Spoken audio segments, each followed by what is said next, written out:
Om Nityo, Om Nityanam, Nityo Nityanam, Chetanas Chetananam, Eko Bahunam Yo Viradati Kaman, Atmastvam Yenu Pashanti Deraha, Tesham Shanti Shashvati Nitadesham, Om Shanti Shanti Shanti. That one, the eternal in non-eternal things, the intelligence of the most intelligent ones, who though ever one and indivisible, yet fulfills the desires of the many without ever undergoing any change. The wise perceive that one, existing as their own self. To them belongs eternal peace, and to none else. Om peace, peace, peace. Om Sahana. Om Sahana Bhavatu Sahano Bhunaktu Saha Viryam Karavavai Tejasvi Navaditamastu Ma Vidvishavavai. Om Shanti Shanti Shanti. May Brahman protect us. May Brahman sustain us. May Brahman illumine our thinking consciousness. May we not find fault with each other, with the world, or with the teachings. And may what we study be a source of inspiration to us eternally. Om peace, peace, peace. May peace be unto us. May peace be unto all living beings. Om Hari Om.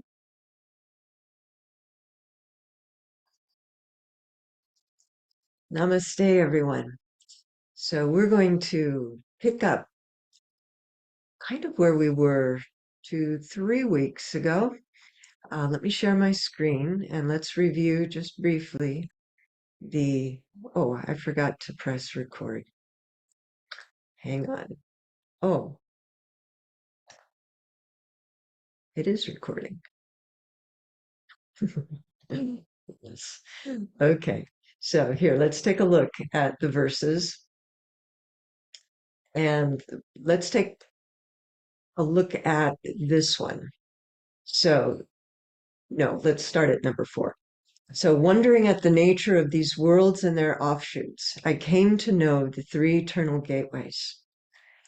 Abandoning unrighteousness, I resorted to the 2 kinds of knowledge and attained the 4 fruits of life. So we went through this verse number 4 of the Encomium pretty thoroughly last time, except really for the 2 kinds of knowledge. The last time we met, we focused a lot on India's ancient system for spiritual and social and cosmic harmony.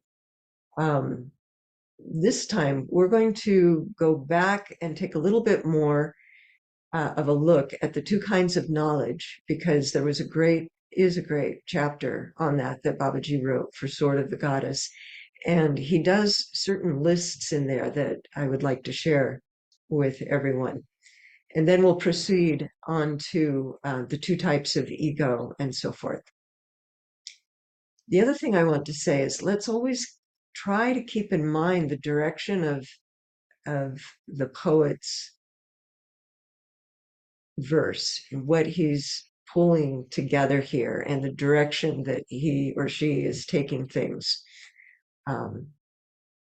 so that we integrate everything.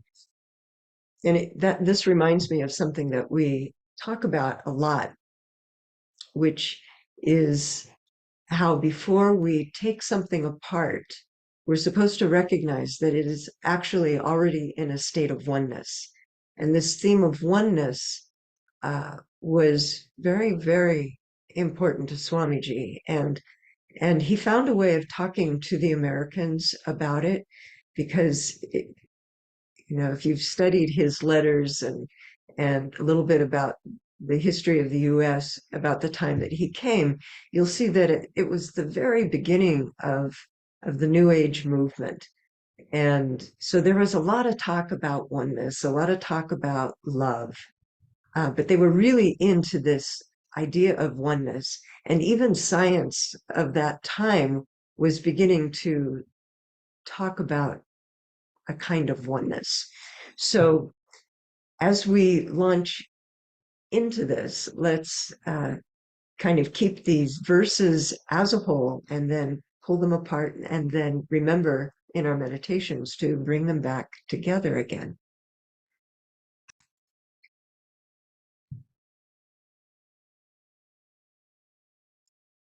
So I found a quote from Swamiji this week that uh, talked about the two kinds of knowledge, and also he linked it up to truth.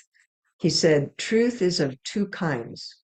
One, that which is cognizable by the five ordinary senses of man and by reasonings based thereon.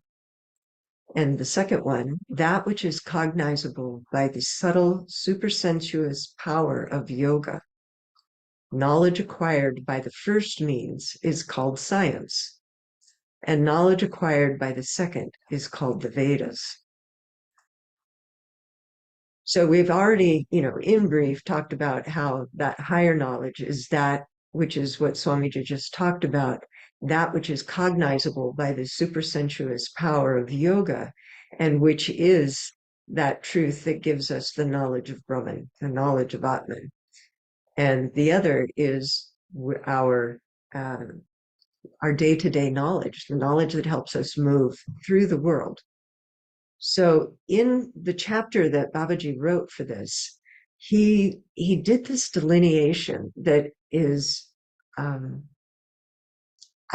never heard him say it quite like this before. So let me read it out to you, and then we're going to look at it again in terms of two different charts, just touching on it. So he says, this indescribably pure truth gets reflected through the universe, but is never tainted by its manifestations, whether they be good, evil, or a mix. And so the next point under that is, it manifests as the wisdom of the enlightened saints and sages of all traditions.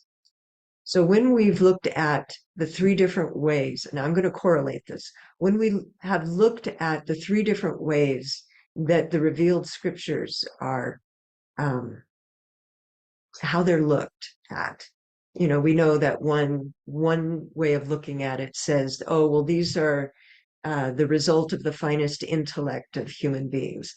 And another one says, oh, these are the teachings revealed by Ishvara. And the other one is that these are eternal. They're eternal, they're beginningless, and they're not ascribable to human authorship. And that's basically what Babaji is pointing out to us right here, that this indescribably pure truth manifests as the wisdom of the enlightened saints and sages of all traditions. It's like through their renunciation, through their purification of mind, through the samadhis that they have experienced, all the way up to the highest samadhi. It's like they have plugged themselves into this one supreme truth. And then what comes through their mind and out their lips is that truth. And it's, represented by the particular geography, culture, language, etc. at that time. But it's not out of their limited intellect. It's out of the pure truth. The next step is that this indescribably pure truth steps into the secondary role of apara, lower knowledge, to aspiring beings. In other words, these aspiring beings know that there is a supreme knowledge. And so this secondary role, this next step down, is what appears to those aspiring beings. And then the next step down is it becomes the sole recourse for literate beings of creative or intellectual nature, for those beings who are living mostly in their minds. You could say that in the first step, where it manifests as the wisdom of enlightened saints and sages, they're existing, whether they have a body or not, they're existing beyond time, beyond space. They're existing in their Atman. In the next step, where it is the second in its secondary role as lower knowledge given to aspiring beings who know there is a supreme knowledge, those beings are living in a spiritual life, in a dharmic life. And now, when we say that it becomes the sole recourse for literate beings of creative or intellectual nature, we can say these are the beings living in their mind, in their intellect, not exactly their intelligence, but in their intellect, with probably insights like like uh, like an Einstein, like Michelangelo, like some of the great composers, where they get these great profound insights. Then, becoming more limited in the next stage, it reaches the minds of ordinary beings and even imbalanced minds, and serves as their various objects of worship and desire, limited to the physical realm. So you would say then that these are people living in their bodies in the physical realm. Thus, he concludes, Divine Mother Wisdom disseminates to all as the essence of knowledge, absolute and relative. And then he quotes from Ramprasad, even the darkness of this world is simply her light. So I just want to show really quick, there was two charts, but I'm only seeing one right now. Let me share my screen again.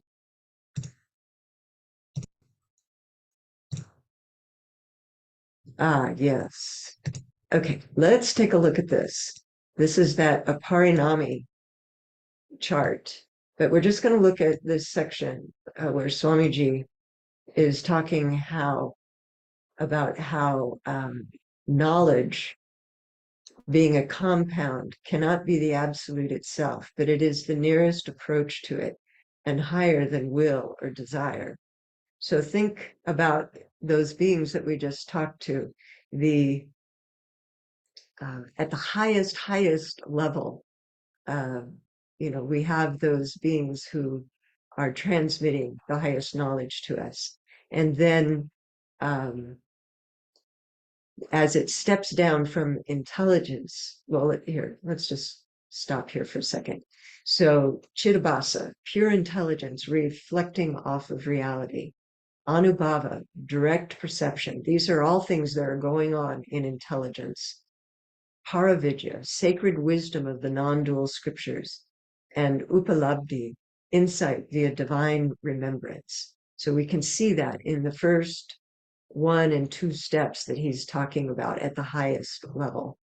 And then at the second step and onward, then the divine first becomes knowledge, and that in the second degree, that of will. Then we have mind and will, and we have people working on intuition, which is not the same as insight. It's not the same as direct perception, which we had up above. And ahamkara, the sense of separate I-ness, becomes very strong here. Here in this stage, that sense of I is extremely ripe, and we're going to get into that later. When it's trickled down to beings in bodies at the highest level, think of Avatar, think of the sage, the 7 sages, etc. All of this is happening, but their sense of ego is extremely rarefied and does not prevent them from merging. So, but here when we're working with mind and will, then we have that sense of separate I-ness.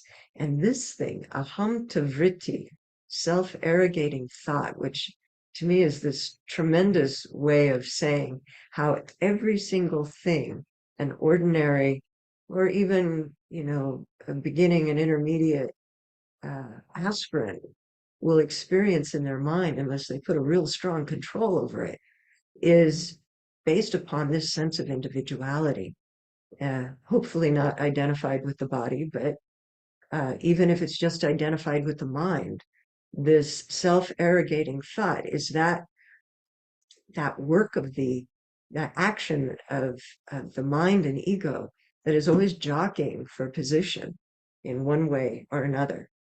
And then the next place we come to is secular intelligence. And so then, as we get to the very bottom where Babaji is saying, becoming more limited, this supreme knowledge reaches the minds of, or supreme truth reaches the minds of ordinary people and even imbalanced minds, and serves as their various objects of worship and desire, limited to the physical realm. And so that's where we get this. And isn't that interesting, too, that Babaji has aligned these with tamas, rajas, and sattva, these different stages. But in this very, very ordinary use of knowledge and experience of knowledge, it's primarily sense knowledge and sense perception. It's feelings and sensations from the contacts with objects. And, and that includes people, too, and Vashana, desires based in past experiences. So, yeah, I just thought that paired up really well with that teaching from the chapter. And then we can also just look at this really quickly and make this correlation as well with the 4 stages of the word. And this is, here we're usually talking about how the formless supreme reality steps down into objects. But think about it now in terms of knowledge and the kinds of beings and where they're dwelling. So we don't have to dwell on this, but I just wanted to make that correlation. Oops. Are there any questions or thoughts at this point? And it's okay to break in.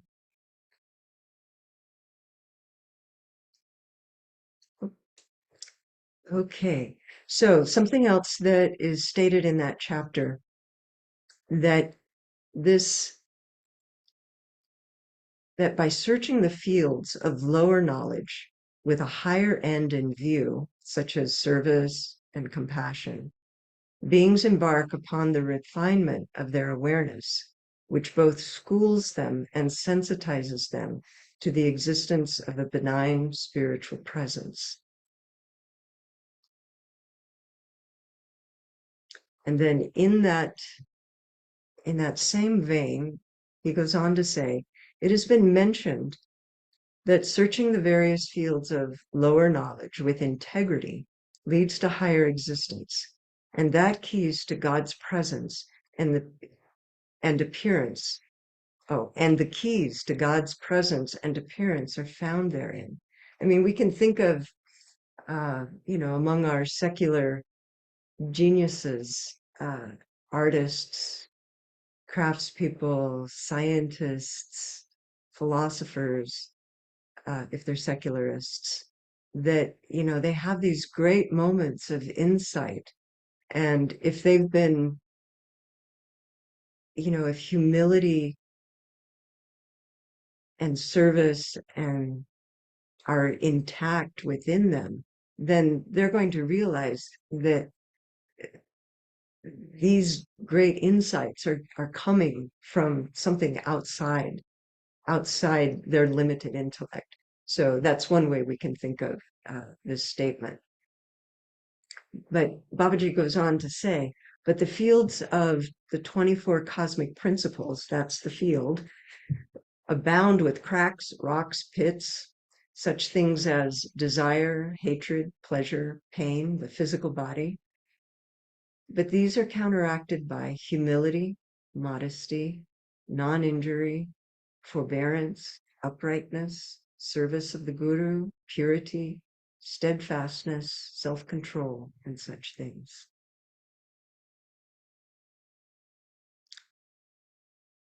And then, and here I want to use a oops, another chart. Let me pull it up.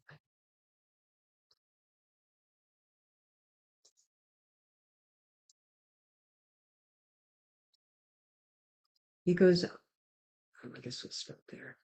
He goes on to say that in yoga science, the fields of lower knowledge stand between the two streams of the mind, the one which leads to liberation and the other towards transmigration.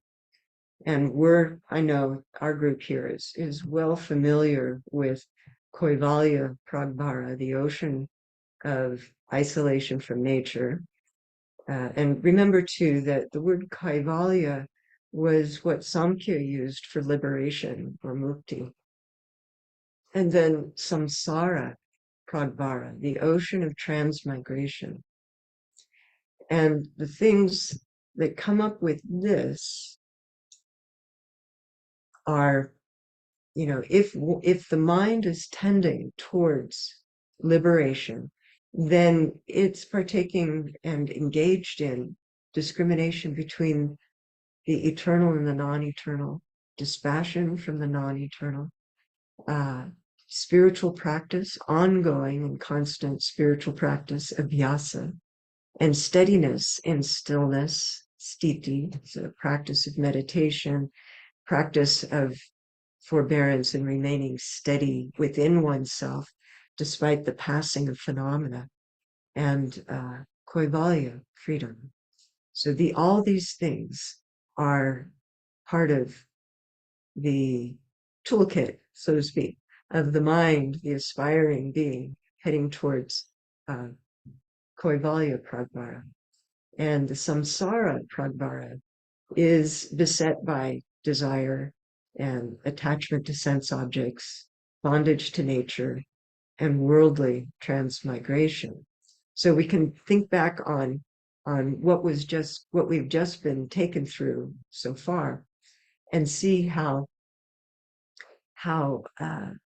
these fields of lower knowledge, these 24 cosmic principles, stands between these two rivers, and depending upon which way the mind is leaning, we will use those 24 cosmic principles in a way that progresses us, matures us towards liberation, towards Kaivalya, or takes us deeper into samsara. So, and here's a great quote by Vedavyasa. It says it very clearly. And it's really, it's got a good metaphor in here. The changing tides of the mind's thoughts move towards two distinct oceans or rivers: the ocean of freedom, Kaivalya, and the ocean of bondage, samsara. Oh, I see. I jumped ahead here the wrong way. The river of viveka flows up to the former. So the river of discrimination between the eternal and the non-eternal flows towards the ocean of Kaivalya. And the river of non-discernment, non-discrimination, flows towards the ocean of transmigration. When the latter river is dammed up by the practice of viveka, this was the metaphor I found really, really good, that our practice of discrimination, our practice of dispassion, is damming up the river that goes towards the ocean of transmigration. When the latter river is dammed up by the practice of viveka, vairagya, and abhyasa, constant practice, access to the ocean of Kaivalya is attained. These three qualities assure nirodha of the vrittis, dissolution of the thought waves of the mind. So we're going to move on to the two types of ego. And if you've been following this train of thought, the higher knowledge and the lower knowledge, and how lower knowledge steps down all the way to ordinary beings. But before that, it was with, literate beings, and before that, aspiring beings. Then you'll see that it will make sense that the ego is really what's making the difference here.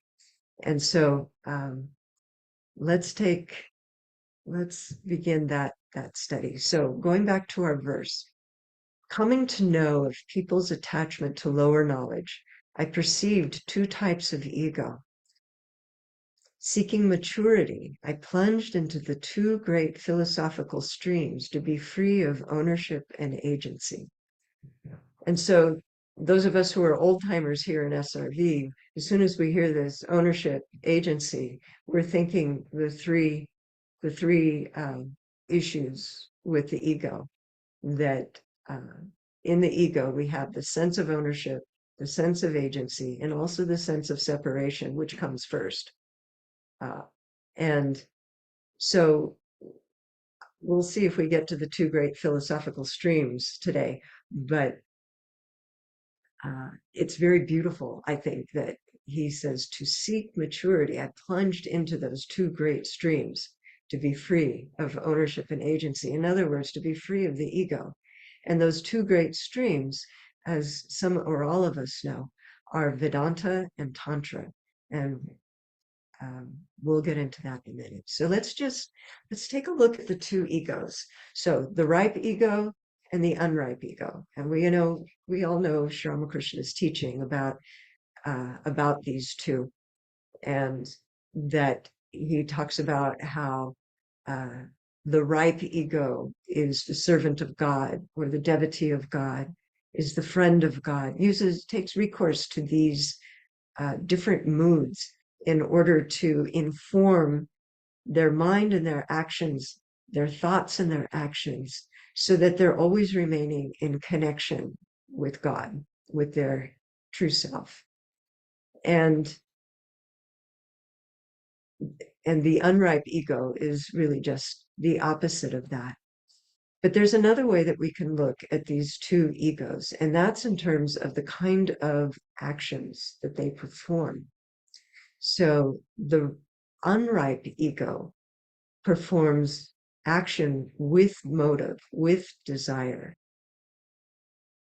And the ripe ego performs action without desire.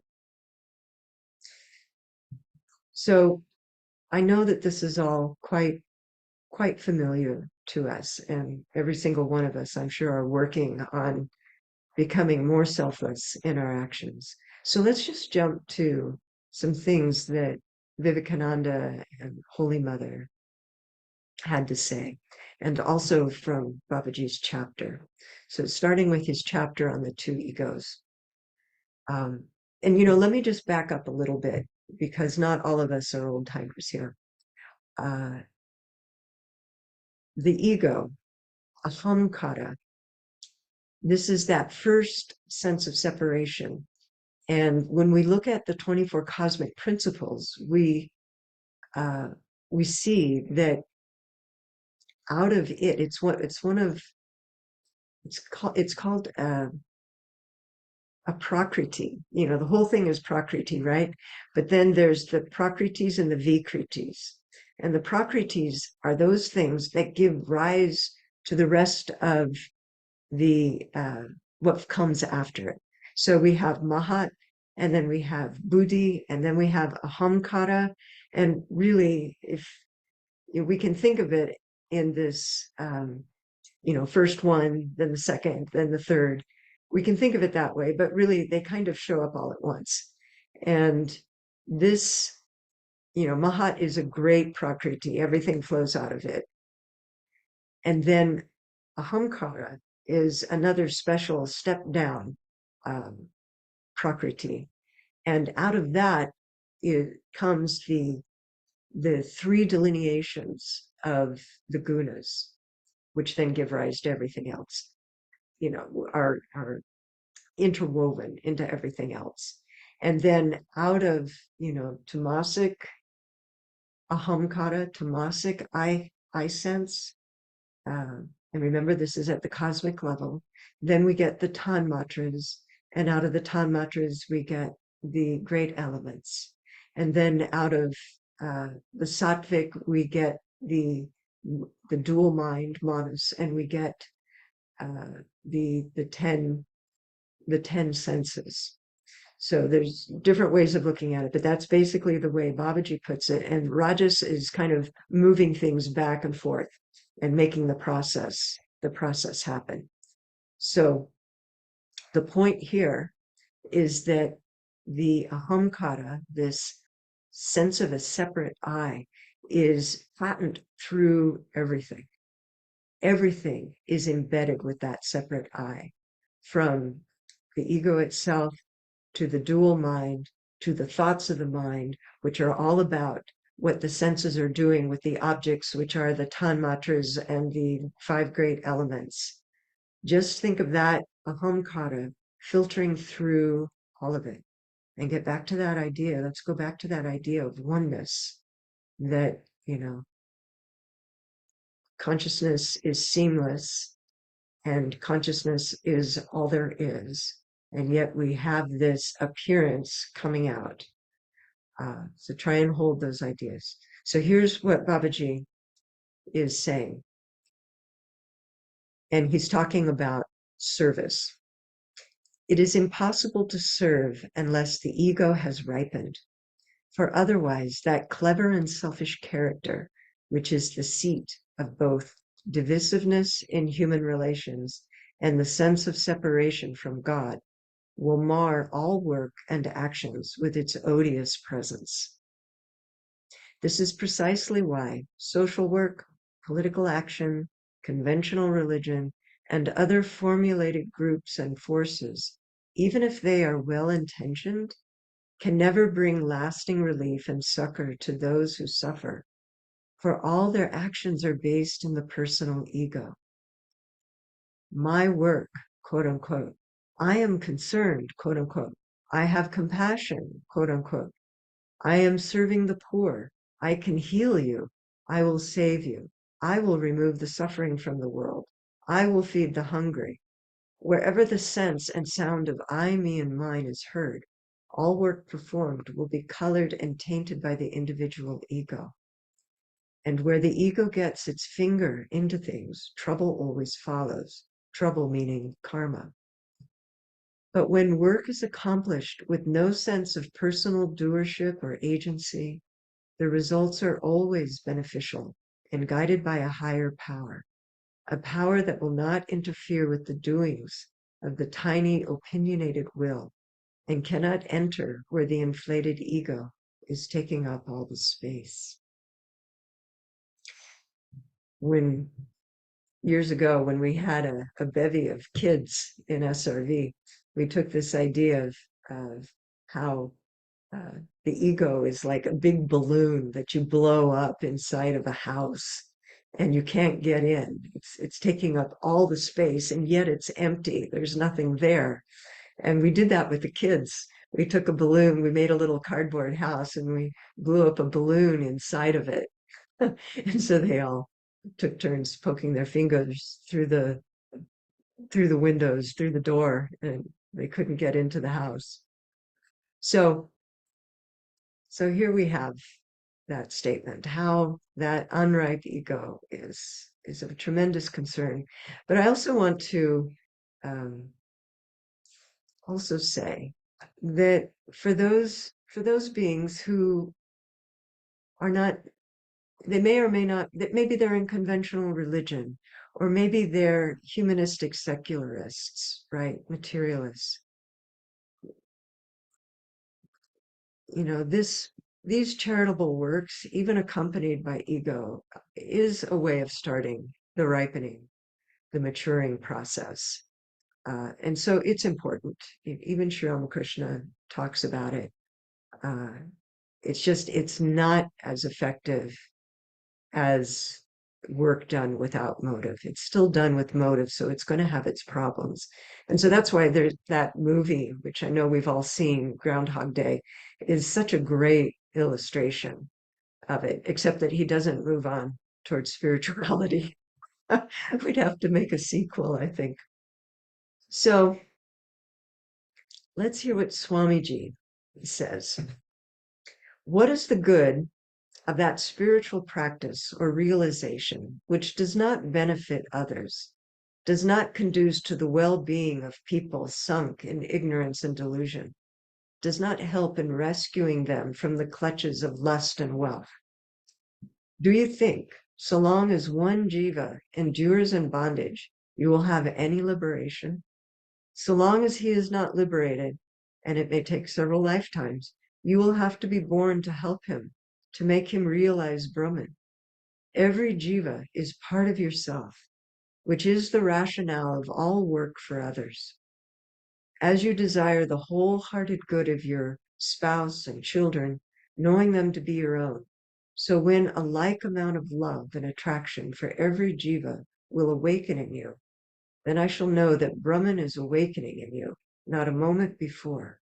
When this feeling of the all-round good of all, without respect for caste or color, class, will awaken in your heart, then I shall know you are advancing towards the ideal.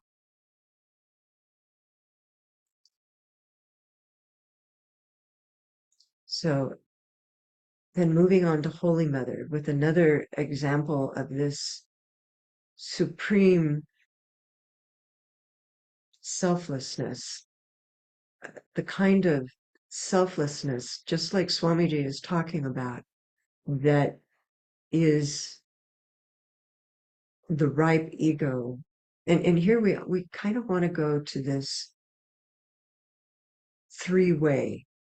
I'll show a chart in a moment, but Babaji is all, we had a chart recently from Babaji that talked about the three kinds of ego. So we have the two kinds, which is a very basic delineation, which is ripe and unripe. Now we have another one, which is unripe, ripening, and supreme, which is aligned with Ishvara, with the cosmic ego. So the first one is called Deha Dhyasa Ahamkara, and that's attachment.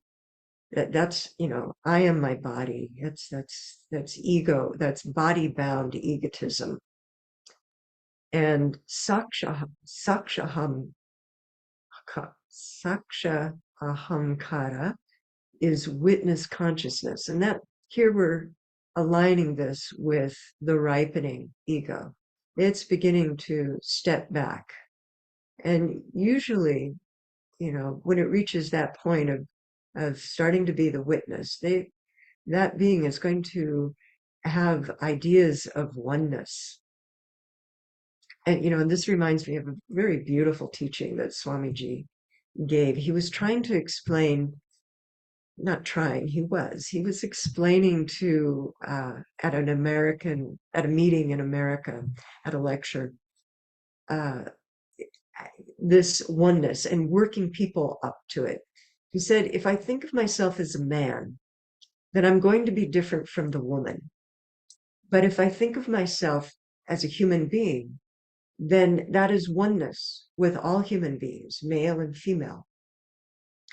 If I think of myself as a human being and I think of an animal, the animal kingdom, then I'm separate. There's two of us and I cannot unite. But if I think of myself as a living being, then I become one with all other living beings. If I think of myself, where did he go next? If I think of myself as a living being, then I can't be one with the non-living objects of the universe, the rest of the universe. But if I think that I am existence, then I am one with everything, because absolutely everything has existence. And so in this kind of step-by-step manner, he brought them to this idea of existence as the one supreme statement, this one supreme reality in which we are all one. So in like ways, when we hit that param ahamkara, we have reached that point of of seeing that everything is ultimately one. And we can say yogically, well, it has all come out of us, and therefore, it's one with me. It all goes back into me. Or we can say it in other ways, that it's, I and existence are the same thing, and everything that exists is, I'm one with that. So think about that. And now hear Holy Mother say, I am the mother of the wicked, as I am the mother of the virtuous. Never fear. Whenever you are in distress, say to yourself, I have a mother. And now, for those of us who have spent many years toiling in one way or another, working in the world, even if we've retired from work, we're maybe still engaged in relations with family, in the community, etc. And now here's a Swami who was one of her direct disciples. And he was very, very close to her and was with her in Jairambati.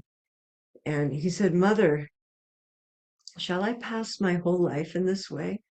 Constructing houses, marketing, keeping accounts?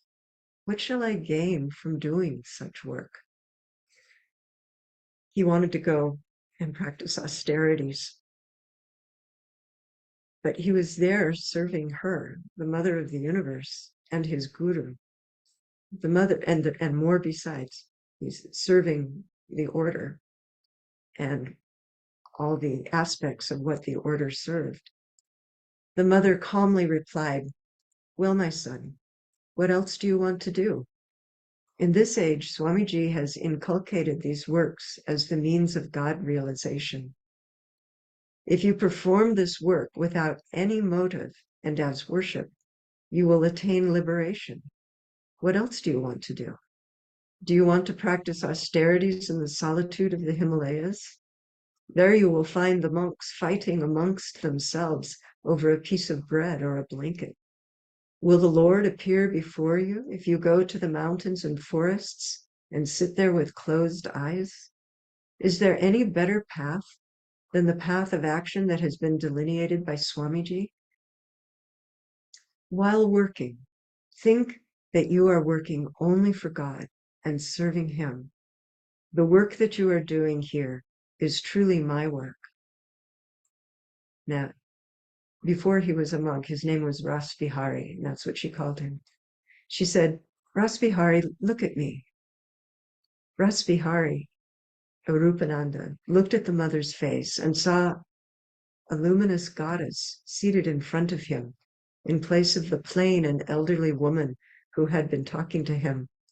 Her entire form was radiant with an effulgent light. Rasbihari could not keep looking at the luminous form. Struck with awe and fear, he closed his eyes. Immediately, he heard the familiar voice of the mother. Oh, Rasbihari, what happened to you? Why have you closed your eyes? Look at me. Rasbihari opened his eyes and saw Holy Mother sitting in front of him as before, the same familiar look, with the usual sweet smile on her face. So let me just repeat the quote that I brought that up in connection to. I am the mother of the wicked, as I am the mother of the virtuous. Never fear. Whenever you are in distress, say to yourself, I have a mother. So now let me share my screen with a chart that I put together using Babaji's chapter from Sword of the Goddess on the two egos. And I've combined with it those three different kinds of ahamkara, which is a teaching from Lord Vishishta, and it's from I forget the name of the chapter, but it's a chapter that's got like two different stories, two similar stories in it that are connected. And anyway, if you want to know which chapter, just let me know. So the two modes of the individual ego, ripe and unripe. And let's start first with teachings out of that Babaji's chapter from Sword of the Goddess. So the different ways that this unripe ego expresses itself is that it is fixated with control over its tiny, precarious domain. Okay. And we can look at this, and even though we're devotees, we can look at those areas where maybe we're still have vestiges of this going on inside of us. Um,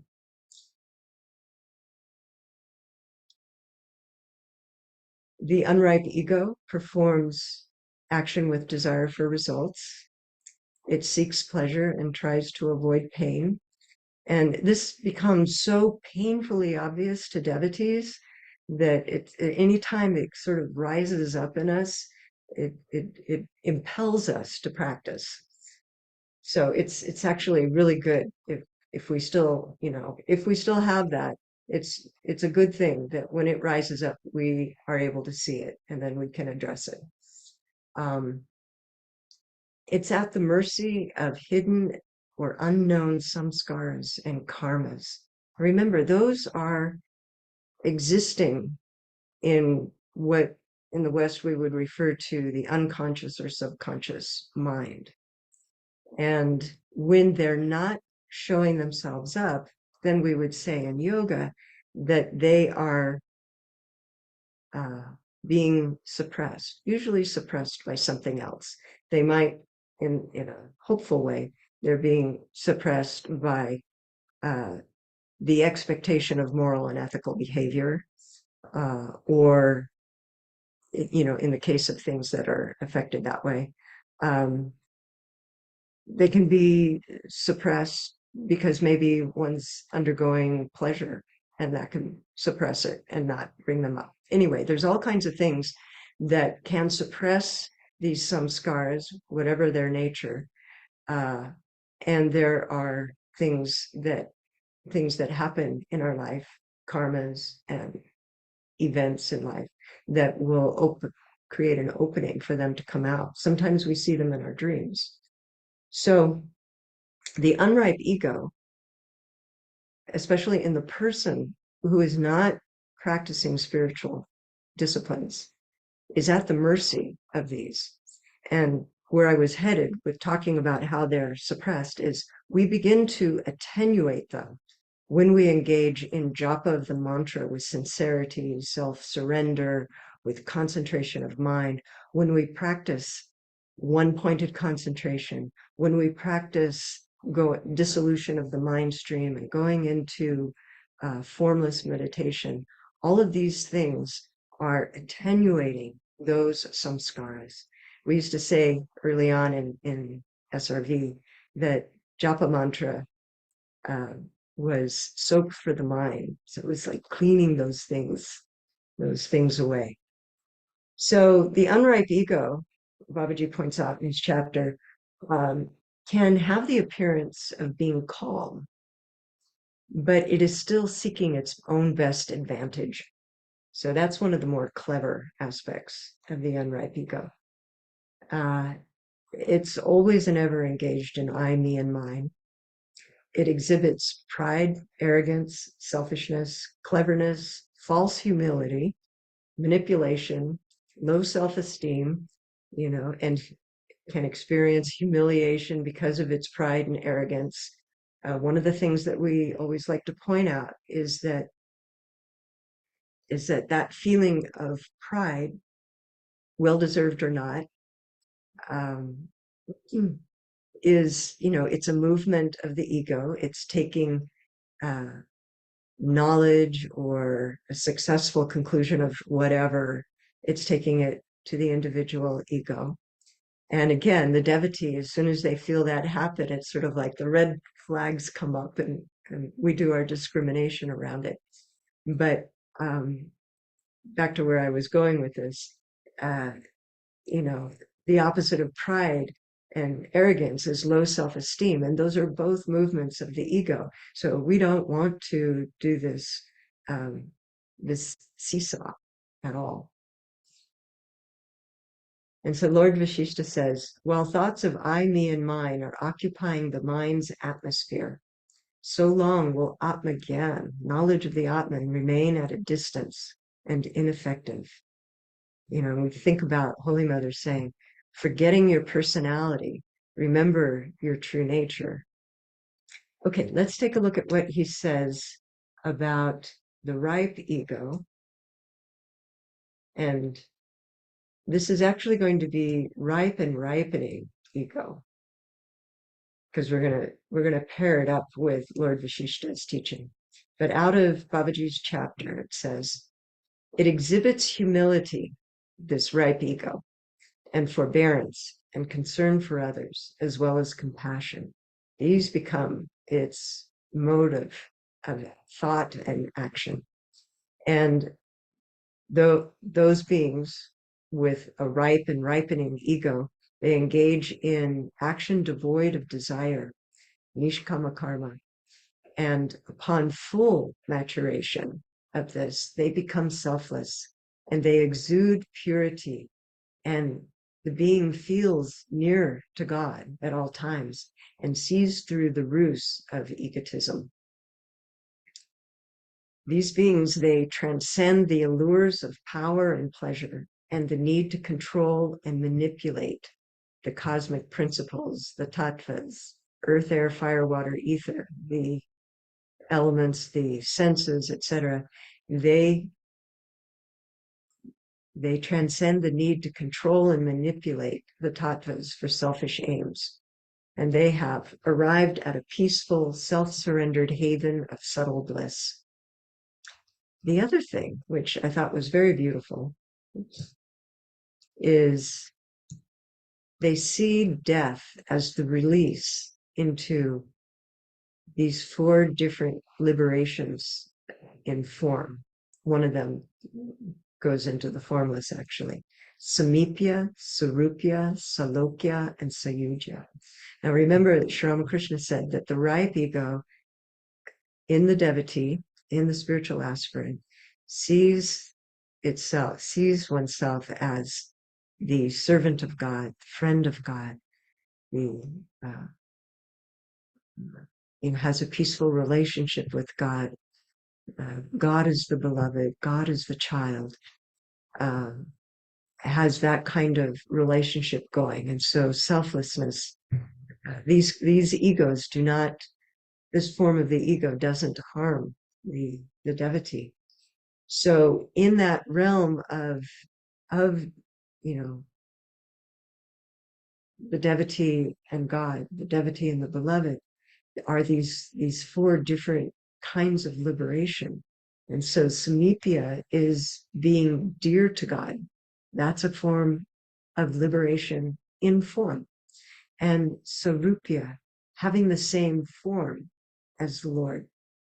And slokya, being in the same realm as the Lord. And the final one and highest is sayujya, which is merging with the Lord or the Divine Mother completely. So it goes into a formless state. So now let's look at this statement that the devotee possessed of this supremely ripe ego sees death as a release into those. That as one, as if we were going to sleep, right? If we do it consciously, we're just dissolving ourselves into God. And so at death, this is what the devotee with the mature ego is doing. They're merging themselves, they're releasing themselves into these states of samipya, sarupya, and salokya, and sayujya. And if they're not there yet, entering into the end of the physical form, they are content to remain God's servant on earth for as long as God wills. So this is, the ripening and the ripe ego, and bringing that now into connection with the 3 kinds the three kinds of ego. Let's think of, let me go to the top here. The unripe ego is the deha dhyasa ahankara. And out of Yoga Vashishta, we read, the type of egotism that the seers warn against, O Ram, is that ego which causes one to identify this ever pure spirit with the body-mind mechanism, this body with hands, feet, legs, arms, hair, various organs, and a brain. This type of ahamkara both supports and feeds the cycles of rebirths involving myriad living beings in relative existence, bereft of their intrinsic intelligence. So think again, this is that which takes us towards samsara pragbara. And then the sakshahamkara reveals that knowledge which reveals the emptiness of all things and the transitory nature of phenomena. It leads one to higher wisdom. And then I put this in the cosmic, but you can see that this paramahamkara can go in both areas at the highest level in this individual ripe ego, and then also in this cosmic, where we would associate it with Ishvara, the avatar, and great sages. This paramahamkara is that non-dual wisdom which reveals no distinction between the apparent self and the supreme self.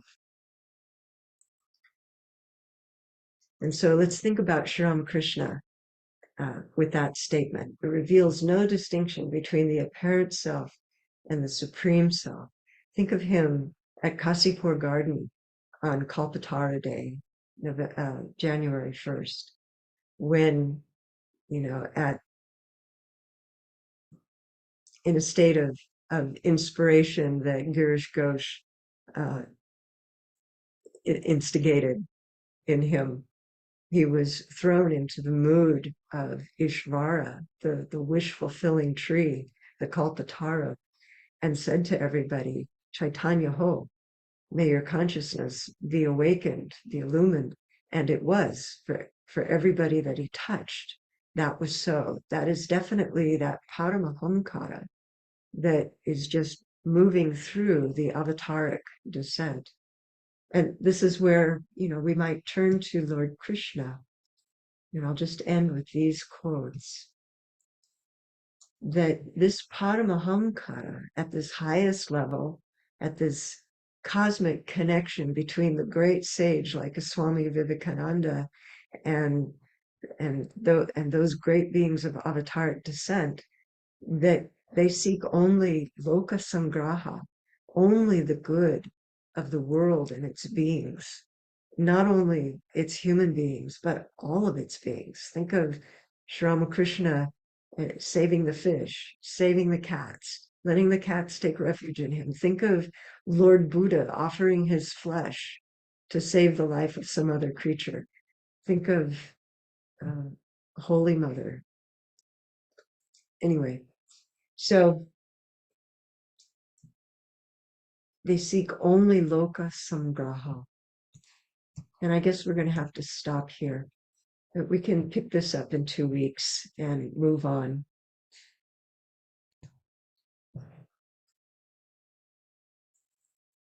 Om Masato Ma Sadgamoya Tamaso Ma Jyotir Gamoya Mrichorma Amritam Gamoya Abhira Abhira Maegi Rudrayate Dakshinamukam Tenamam Pahinicham. Om Shanti Shanti Shanti. Lead us from lower truth to higher truth, from darkness to light, from the unreal to the real. Lead us from the illusion of death to realization of eternal existence. Reach us through and through, O Lord, with thy sweet and benign presence. Om peace, peace, peace. May peace be unto us, and may peace be unto all living beings. Om Hari Om Hari Om Hari Om Tat Sat.